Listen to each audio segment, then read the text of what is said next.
الحربي يقصف سوق قندهار في أم درمان وسقوط العشرات من الضحايا بينهم أطفال. قال الناطق الرسمي باسم قوات الدعم السريع أن الطيران الحربي للجيش السوداني قام يوم أمس السبت بقصف سوق قندهار الشهير غرب مدينة أم درمان.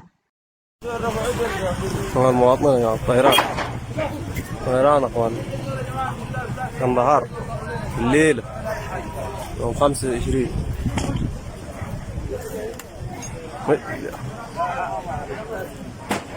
طيران يا جماعة في قندهار الليلة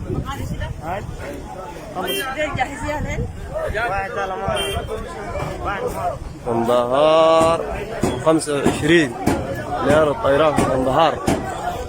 ووصف الناطق باسم قوات الدعم السريع على منصة إكس الهجوم بالمحرقة المؤسفة والتي راح ضحيتها عشرات القتلى من المدنيين بينهم أطفال يكدحون لكسب رزقهم اليومي في السوق المعروف بنشاطه في تقديم الوجبات ويرتاده المواطنون والأسر من مختلف مدن العاصمة الخرطوم.